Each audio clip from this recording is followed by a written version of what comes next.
I started a podcast because I knew that I'm going to disappoint everyone that has put faith in me. This person now, this company, and I have to be the example of what it's like to put yourself out there. And I have to be willing to express myself authentically and also face the excruciatingly feedback that's going to come with doing this. I knew there was going to be a price to pay. It was probably worse than what I expected on a lot of the feedback, but I've never stopped doing the thing that I thought was right. Guess what's starting to come back around? You'd just be amazed when you just stick it out regardless of opinion. And when people see, oh, he's not full of shit. He's just doing what he thinks is right.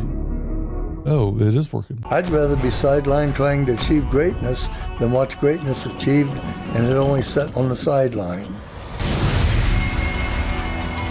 Now introducing your host, Jacob Emery. This episode of the Iron and Infrastructure Podcast is brought to you by R&R Pipeline Inc., an infrastructure company.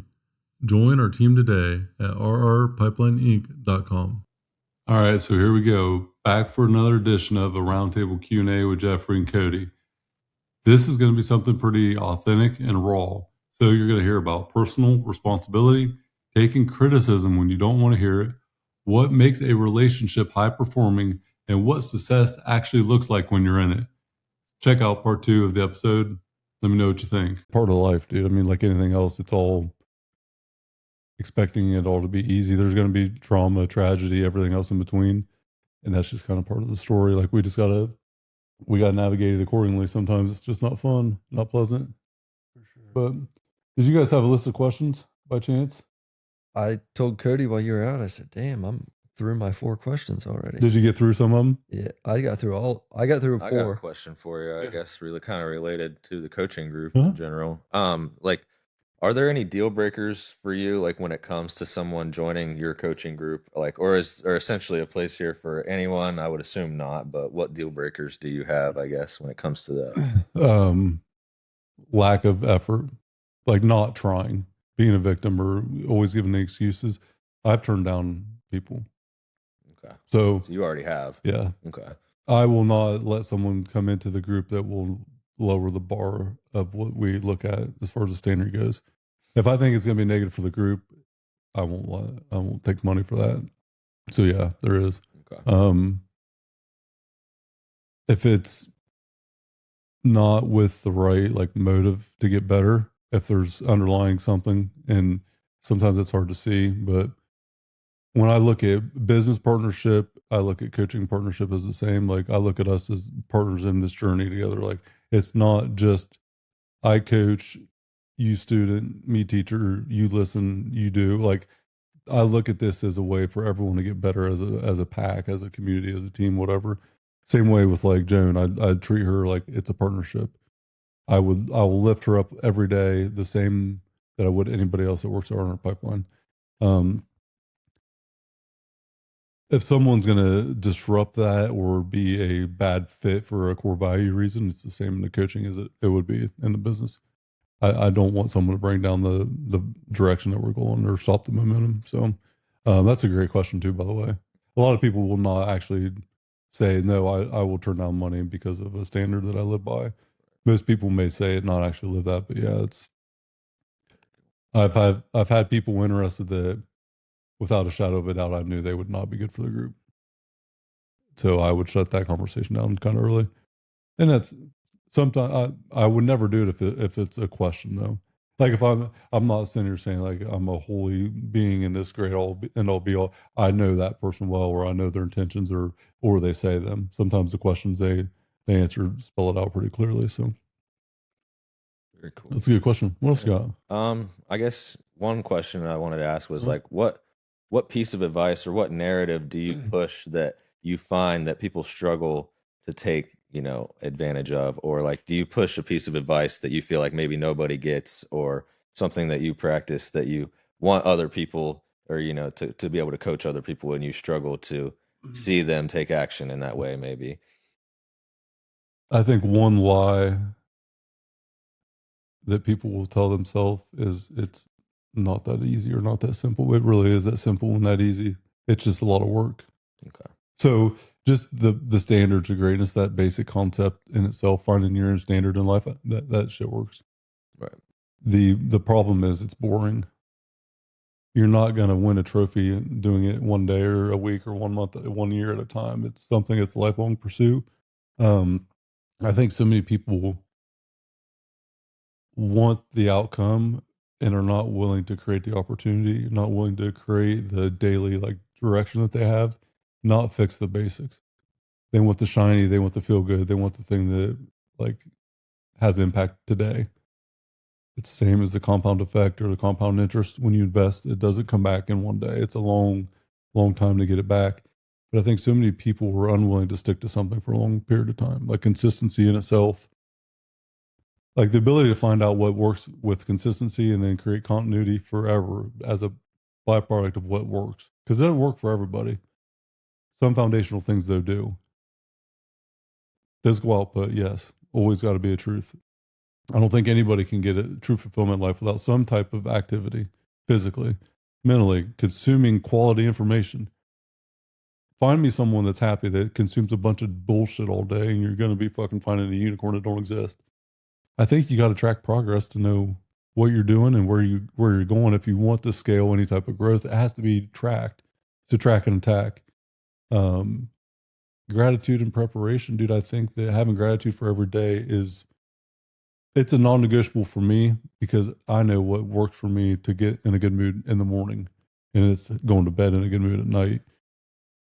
I think gratitude is a non-negotiable. Preparation for the next day, fuck yeah, you got to prepare. Like, I don't want to be consumed in what color shirt I'm going to wear tomorrow. That's why I just wear the same fucking one every day. It's so easy to do that, but it's so overlooked as a basic concept of reality. And obviously no snooze for me. It's just a mentality. Like, I have a plan, I do the plan. It's boring. I think that's why people overlook it as valuable. But, and in business, I think if you look at from a business, directly in business standpoint, focus. What is the one problem that we have, the one constraint that we cannot get done today? Not the branch of it, the root, the actual internal root of the problem. First principle thinking, the prosperity principle frame that I use, or theory of constraint, like get all the way into the nitty gritty of that thing, unveil it, unpack it, dissect the fucking core of it, fix it, solve it for like really fucking solve it. One thing that matters, get to that core and don't have that be a thing next year. Like that's excruciatingly hard to express the value in that. But most people don't want to believe that could work and they don't want to put the effort and time into that one focus because focus is hard. I think that's something we all overlook or don't realize the magnitude in which we can evaluate quality and then focus on that quality of the outcome being a truth now. It's so hard to do that because it's so boring, dude. I think boredom is an epidemic itself. Like a pandemic in life is from a mindset mentality wise would be boredom. Boredom a lot of the time creates winning. It's just not fun. Instant gratification and boredom don't go together. Especially when you can pull your phone out and not be bored. Exactly. Why go? I mean, you can get instant access to anything in the world essentially. So why would I want to go work for something that I can just look at right now? Or I can look and judge someone else. They have this, they did this to get that. Well, they might sell you a program for 6 months and guarantee you a result that took them 6 years. It's probably going to take you a lot longer than that 6 month time period in which that works because it's information is got to be in place, but the rate of implementation and then the outcome along with it. I'll give you guys an example. You think about focus.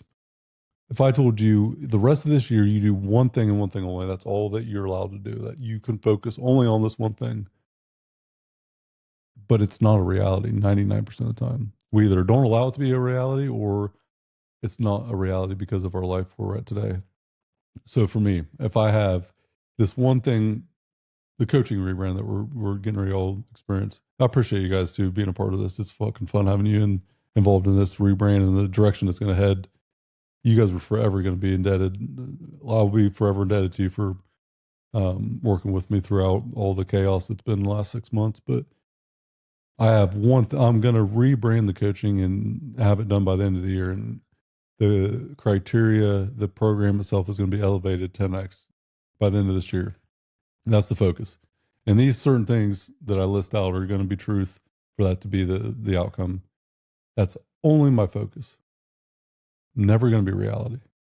Because that's a minimum percentage of what I actually do throughout my day-to-day. I have another business that I'm an owner of, a few other businesses, but one I'm active in. I have a wife. I have 2 kids that matter more than the business in itself. They matter the most out of anything. So that already dilutes that focus. I have applied training every day, physical and mental training that I cannot miss. So that takes time away. Now it accelerates my ability to focus, but it's still time consuming. I have all these other things in life that dilute that focus. So if I say A to B, that's the only focus you get. Well, all these external things that you can't get rid of, they apply there too. That's why the ability to schedule time is so important. It's way worse, though, and catastrophic to our ability to progress whenever the media, the Facebook scrolling, sit on the pot for 45 minutes, an hour every time because you're in a Facebook like feed frenzy, or you're doing this or doing that. You're distracting yourself, whether intentional or not. You get distracted by external things that don't matter. That just really dilutes the ability to actually focus and progress. Most of the time, people have no idea how much time they actually waste. And if you're intentional about the time allocation you give every day, it's still fucking hard to actually progress with one singular focus because life doesn't allow one focus normally. You have a wife, you have other things outside of just your business. You have things outside of your business, your family time, the things that are already pre-planned. Like you can't just uproot all of it and then expect to have someone there with you at the end of that one focus being the truth. But don't let the things that don't matter come into play. And I think that is in itself a constraint so many people are unaware of or don't want to face that reality of. It's hard. Yeah, for sure. There's a story I'd heard in a podcast a while back, and I looked it up to confirm that it was true. But it's been a minute, so but I remember the general gist of it, and it was that in a business college, the professor gave the students they were small teams, and they gave them like, I don't know if it was $50 or $100, and said you have 8 hours to make as much money as you can. And the teams that did the worst were the ones that tried to use that to buy and sell, like, hey, I'm going to buy this for X and sell it for a little bit more. They did the worst. The teams that did better were the teams that sold their time and effort, like to go mow yards or clean windshields on cars and stuff like that. And one team absolutely crushed everyone else because at the end of the contest, the professor had told everyone at the end of the contest, you have to come up in front of the class and you have like 3 minutes to present what you did and how much money you made. And the team recognized that the most valuable asset that they had was not the $100. It was the undivided attention of the class for that 3-minute presentation. So they went to a local business law firm and got paid whatever, a couple grand to do a 2-minute commercial to that business class at that school. So the point there is just recognizing how valuable attention is. And I don't think that I will ever try to monetize attention in that way. I'll never own a business that tries to make money in that way, but it's just recognizing how valuable your attention is, and that there are billion-dollar companies investing unlimited resources into trying to keep your attention. And if you, the first step to fixing a problem is to recognize it. Not only recognition of said problem, but the downstream solution for the problem that's not existing yet. Because the supply chain, one chain breaks, the whole thing's fucked.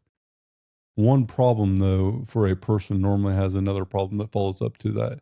Because if you fix one chain in that link that's weak, another, then like part of it's going to become weak. And so it's not just the initial like root of it, but also what's downstream of fixing this problem. There's never a time that problems don't exist or solutions aren't needed. no matter the scale of business or life. What happens after that solution? And then knowing that inherently, you plug this hole, this leak is going to pop up because of the weakness that is no longer. That's a strength. So this hole is now a strength point. Where's the imbalance at afterwards? I think that's the other part too. The attention business. It's unique because I'm not doing this and haven't done this to become wealthy. I want to help other people, and I'm going to charge a service or a dollar amount for my time, as that is what, like, capitalism is that in itself. You trade a value that you can sell for the time that you spent providing that value for yourself, and you help other people monetize it, because that's the way it should be. When you pay attention. A lot of information is absolutely free. No one's going out and getting it and actually doing it majority of the time.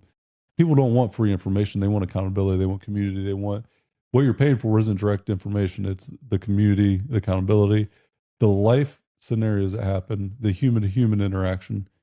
It's not the B2B, the B2C marketing that's going to be the future. It's the human to human, the H to H. Attention in that regard is about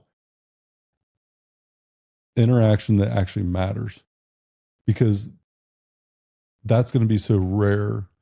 The attention that's going to be received in the future is going to be fake.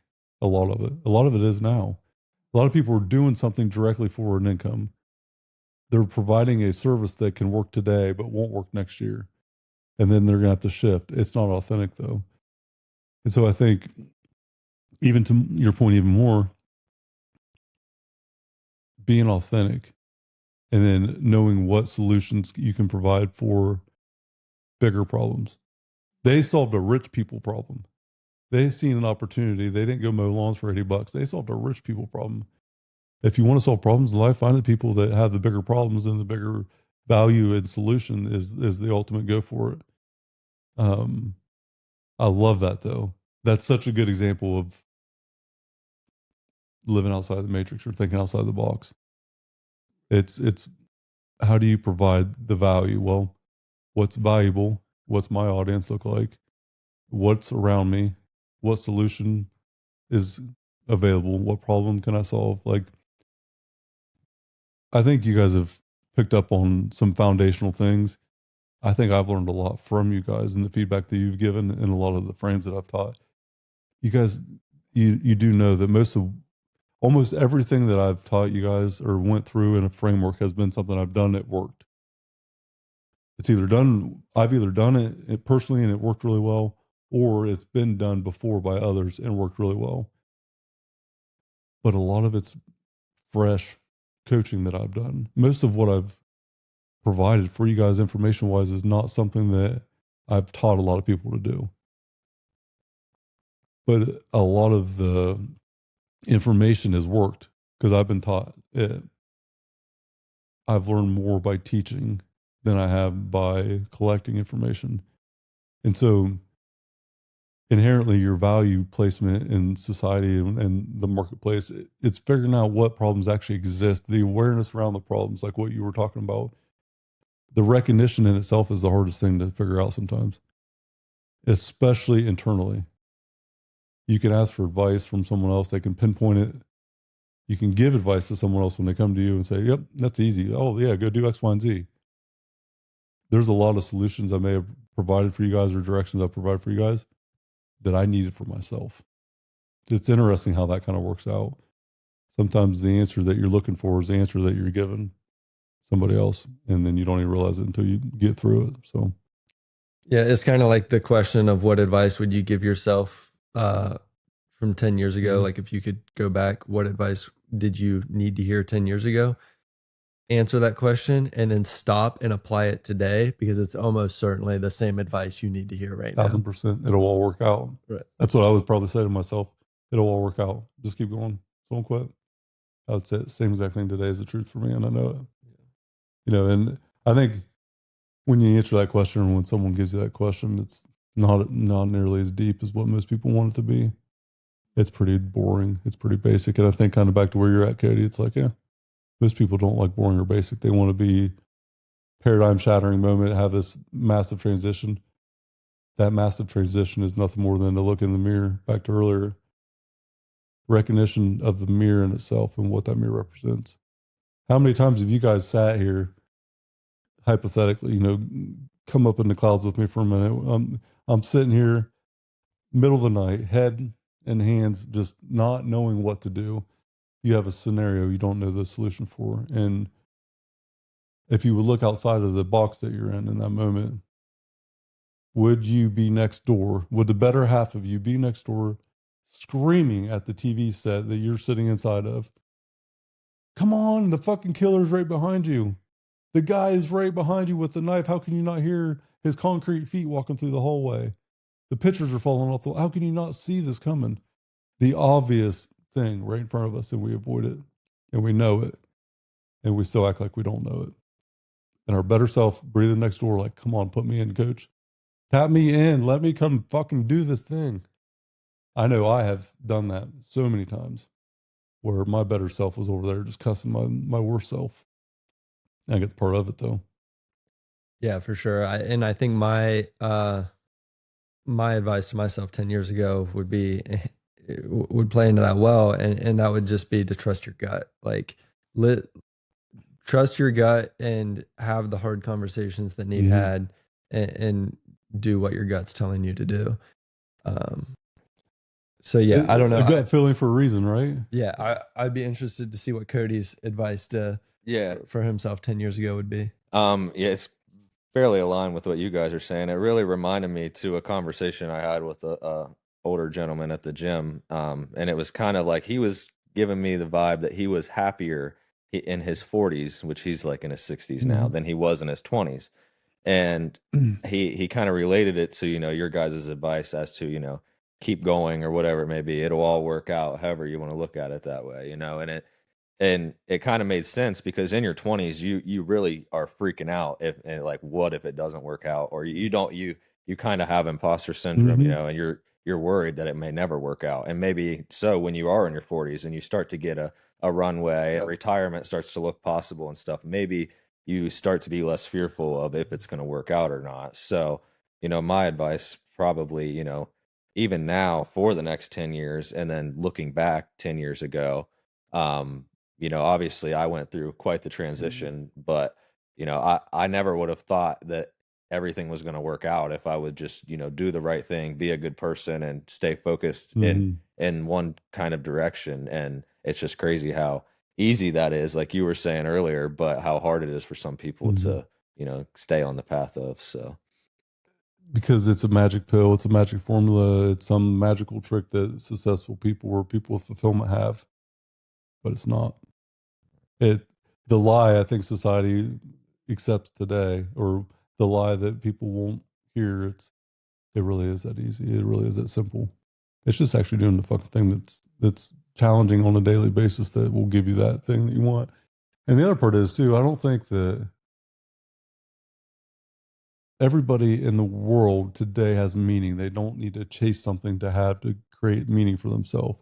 But recognition of said meaning is what people don't have the awareness of. There's, when you think about meaning, what can create or destroy meaning? You think about that question. What, like for your business or anything else, what makes it meaningful? What makes the purpose behind of it? Why does it have impact or meaning or whatever? But saying that it doesn't have meaning today, what you're doing today matters. And if you say that it doesn't, then there's a gap that you never fill. Because what your realization is that you're chasing a ghost that doesn't ever exist and you'll never actually chase and catch. Today has to have meaning for the thing that you want to have meaning. And it's back to the mountain climb. Like, expecting the view to be great if you don't enjoy the climb is delusion. And most of us have to have a view that means something, that we think will mean something, for it not to mean anything at all, to actually realize that. And I think that's back to the happiness in the pursuit.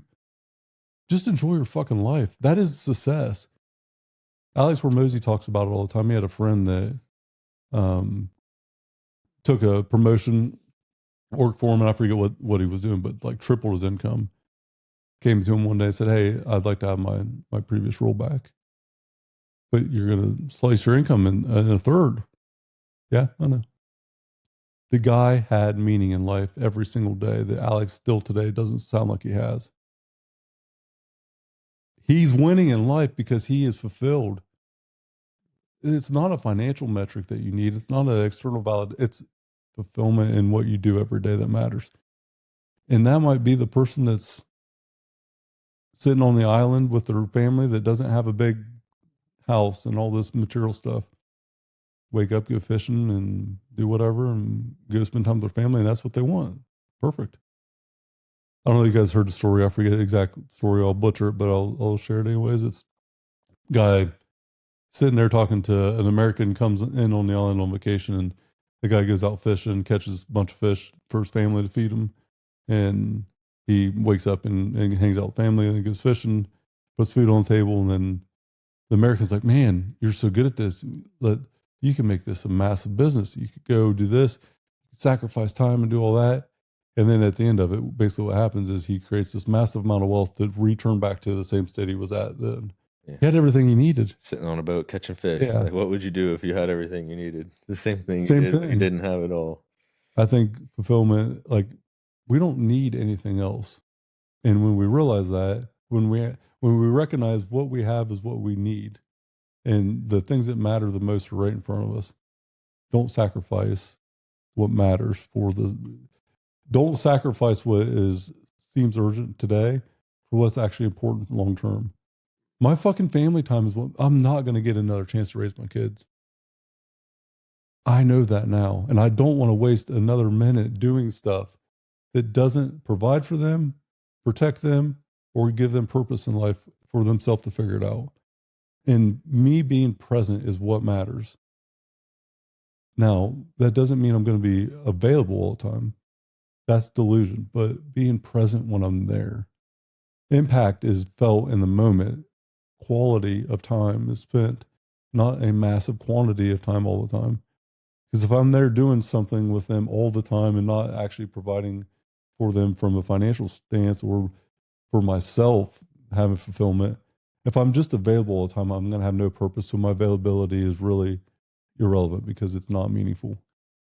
It's not a balance, I don't think, but I think understanding both of those at the same time is difficult. Finding that mix. You got to have enough inherent like recognition to say, this is who I am, this is what fulfills me, this is what makes me the best version of me. And then redline that as close as you can. And then the other side of it is fulfilling it with the people that matter the most to you. And I think there's a lot of time that we are going to have to eliminate and subtract people out of our life that should mean more than what they actually do. So long-winded, roundabout way, but I got questions for you guys if you're ready. We can do some rapid fire here because I know Jeffrey's got to put that Superman cape on and go do epic shit here before long. I'm gonna get back to work. Jeffrey, I'm going to start with you on a couple with you. Before you joined the coaching program, what was going on in your shop and in your head that is no longer a big issue for you? Think of anything specific? I guess the first thing it would come down to is just having more confidence and less imposter syndrome. As we talked before, like most people don't care. And just to preface, like I understand and I appreciate that my friends and family have their own lives and that I could spend more time investing in being interested in what they're doing too. I totally recognize that the phone goes both ways, but in our atomized society where we're all just kind of doing our own thing, it's very easy to just be uncertain of, am I going the right way? Is this, am I running on a hamster wheel, or are we making progress, or what? It wasn't until the last couple of years, like even just sitting down with our financial advisor and sitting down with our CPA and ultimately sitting down with you, and then you actually share some numbers. And when people say, holy shit, you got something here, like this is going places, that's when it's like, oh, okay, I'm not spinning on a hamster wheel. We're going places. People that understand it. Right. Yeah. Whereas like without the community, without the coaching program, that it's really easy to go weeks on months Mhm. without ever feeling that. And being around people that are willing to give their opinion and ask their questions increases confidence and reduces imposter syndrome. I think getting validation, whether you're right or you're wrong on something, with someone who's experienced it, been there, and then gives you a direction to figure it out for yourself is huge. And I don't think it's just having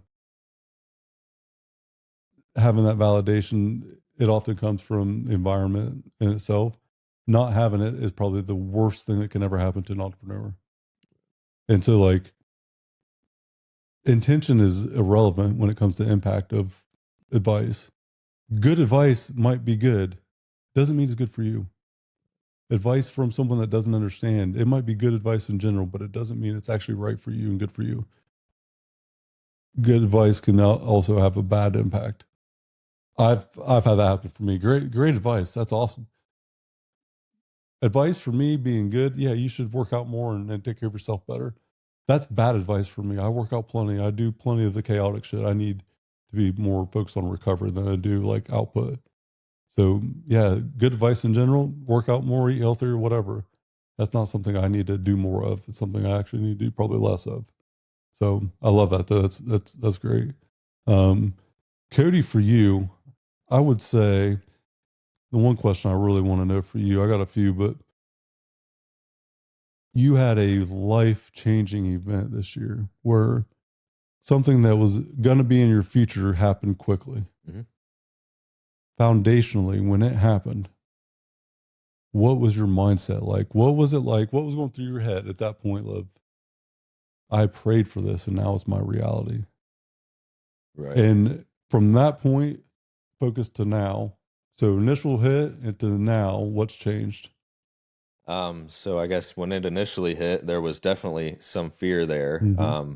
Like when it comes to running a business, like consulting quality management systems is not really a fear of mine, but when it comes to getting in front of people and making sure that you can offer your services, all the stuff that comes with selling the product or the service is like that's where all the imposter syndrome kicked in. But kind of or rewinding back to when it first happened, there was a little bit of fear involved. Like the first week, I was like, maybe this wasn't the best decision.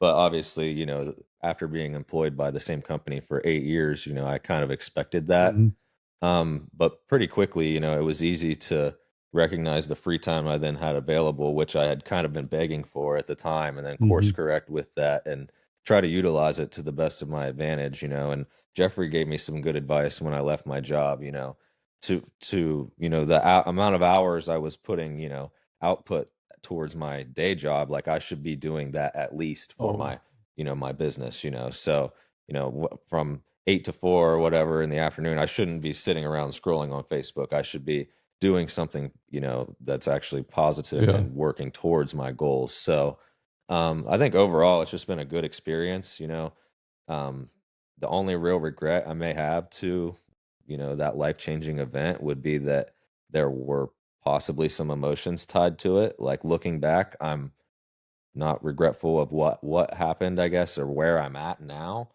It's just the disrespect I feel for myself maybe by letting emotions, calculate a decision.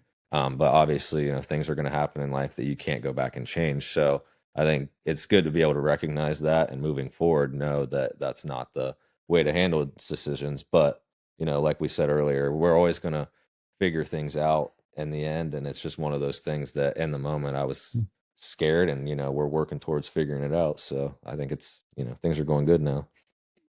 I look at the growth you've had since we were talking online sometime last year. You were so fearful of communicating to a group, and you were the only one that knew that, except for me. And the only reason that I knew is because you told me. We're so often scared of the thing that we're not bad at. We just don't know we're not bad at it yet because we haven't done much of it. Having courage and faking bravery in a moment where you have fear driven with everything, that makes you brave. And just the commitment to the coaching group for you was the thing you needed to do.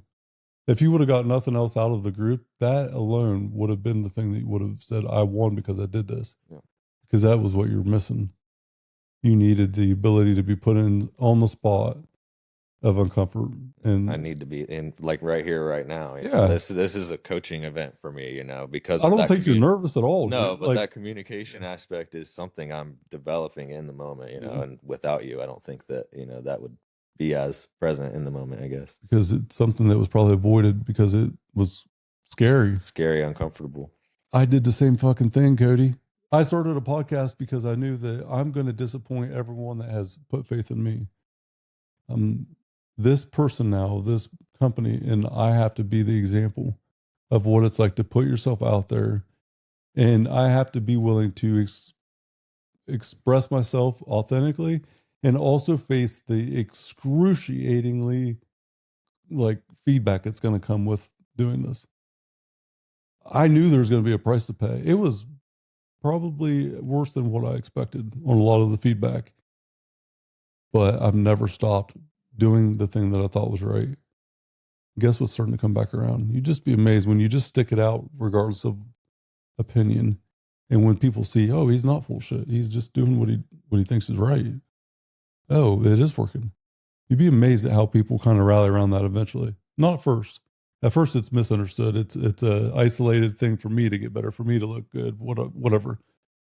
But when you figure out it's not, it's pretty unique how that works out. Yeah. You joined because of this thing that you were avoiding, and you quit avoiding it. I seen something in you that you couldn't see for yourself. And when you just committed to it, it changed it all. Yeah. You didn't need all the time spent. That's just a bonus. Yeah. How much different would it have been if you weren't in the group and that would have happened? A lot different. I think the biggest thing for the group, you know, is that pretty early on, you kind of made it apparent that, like, you know, if I want to become a business owner or entrepreneur, then I need to, you know, find that passion and whatnot. So I really went and searched for, you know, and I kind of tied it to something I think I would be good at. And that's kind of where that misconception comes with the documentation or the hands-on engineering, but it all ties back to engineering overall, you know, but yeah, that I don't think I would have necessarily been able to follow through with the way I did. I guess if I would have left my job, I probably most likely would have just been looking for another job.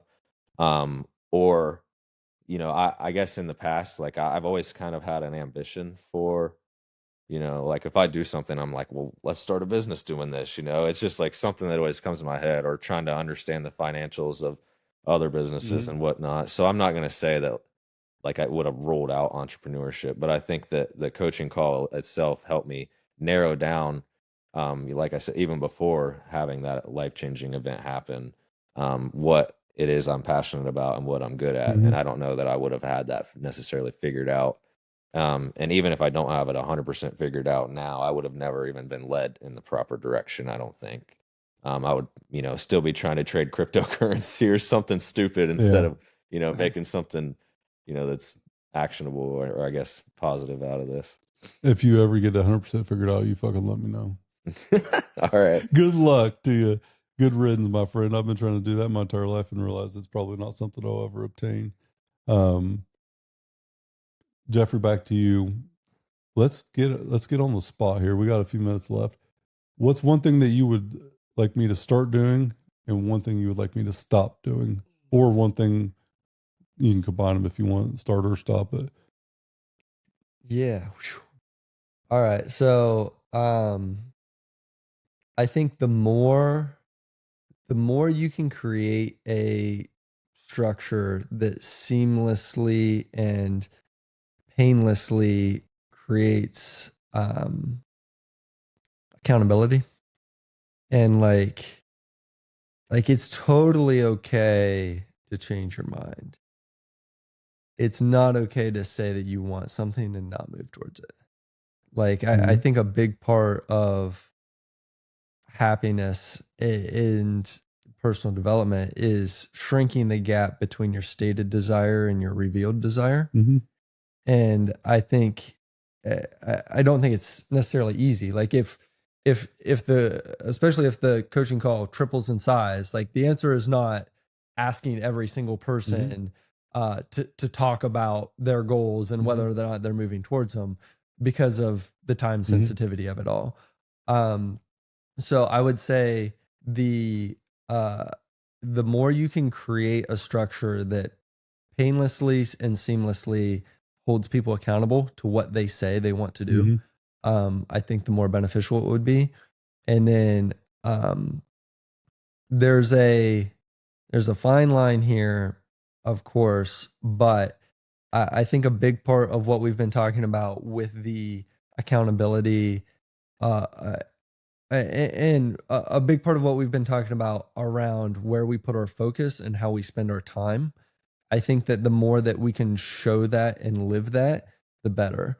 Like a lot of the high performing people that I've spent time around, you get the feeling that the time is valuable and they are on the go.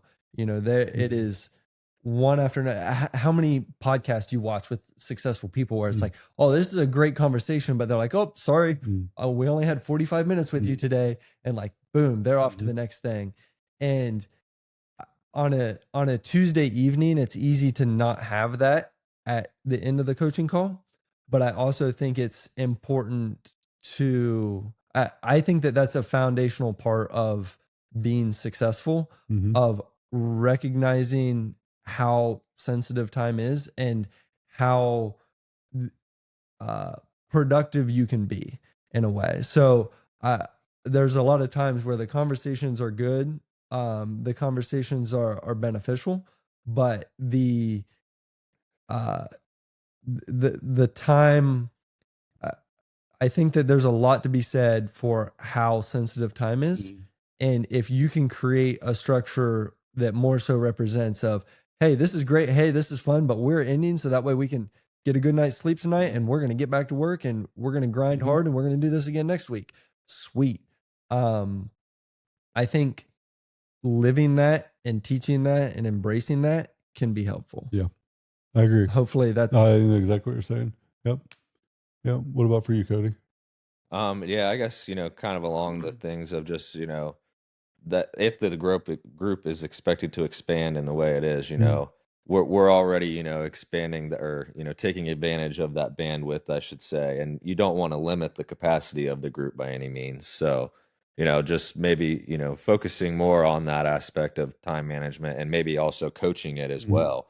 That could be a good way to go about it. So that way it doesn't feel like you're just cutting off for your own sake of time management. You could make it feel like we're all using this as a time management lesson. So I think that was a very good, solid input from him as well.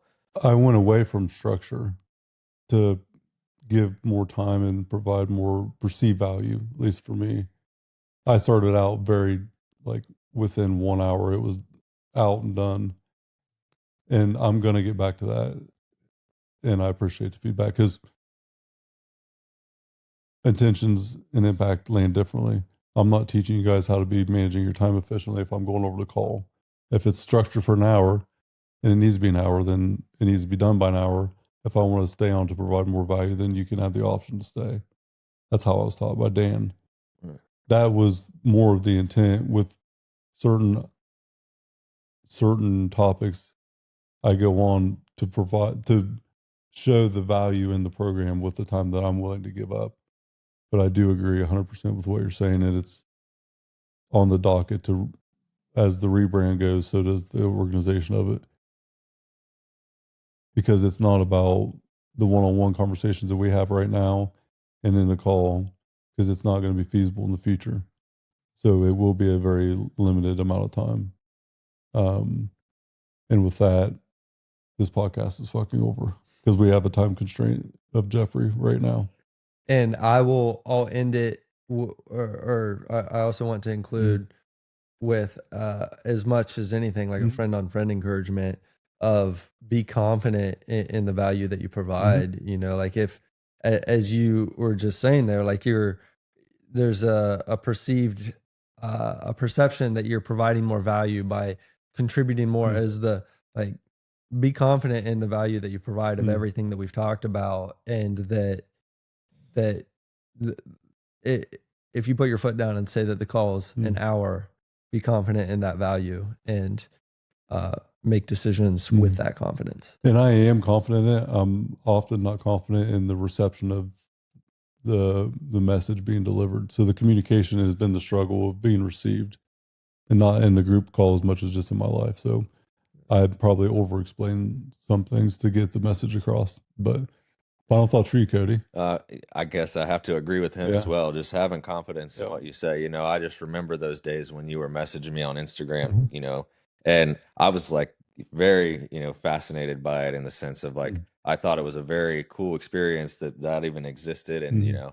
like I thought it was a very badass thing to be able to join your coaching group. So, and I highly doubt that you thought that I might have felt that way or felt that highly about it. But like, I was like, this is the coolest thing ever. Yeah. And I think that there's plenty of other people out there that you can reach to Mhm. with that, ambition, or I guess, motivation, or already in the business realm, whatever it Yep. may be, that have that excitement to, like you said, Mhm. your, how do I want to say, your positiveness. And what was the word you used? I apologize. Like, so your confidence, sorry. Confidence, yeah. Yeah, the confidence, sorry there, but the Mhm. confidence with that, just carry that confidence, and you'll find people that just want to join the group Mhm. because they know it's going to be a badass experience. And then, once they're in there, we can, contribute to whatever we just talked about with time management and whatever it may be. 1,000%. So No, I agree. And I think delivering a message and it being received has been a struggle for me. I don't lack confidence in the message. I lack confidence in my ability to communicate it sometimes. But I think that just goes back to the structure and the formatting and allowing an open dialogue after that call or throughout the week, which is there in the community. So definitely appreciate it. I always appreciate transparency and honesty. So with that, podcast fucking over. We didn't even do an introduction, but we'll get to that next time because we ain't got time for that today. So we'll get it wrapped up, and then big things are coming, guys. I'm excited for it. So you'll be the first to see it and probably be part of making it and developing it here in the next couple of months to be continued. So excited to see it. that what were you gonna say? So I was just gonna say I appreciate it, and it's a good time to be alive. It is a good time to be alive. What a fucking privilege it is for everyone out there that listens to this. What a privilege it is to be alive at this time. I mean, my God, what a privilege. And for that, this is another epic roundtable edition. Well, this is the first roundtable epic edition of the Iron Infrastructure Podcast, and it's also the closing call. So thank you guys. Appreciate your time. Thank you. Jeffrey, Kody, been a fucking hell of a ride. Looking forward to things to come. What a privilege it is, folks, to be a part of this. That is the first and last today roundtable edition of the Iron Infrastructure Podcast. And until next time, fucking done.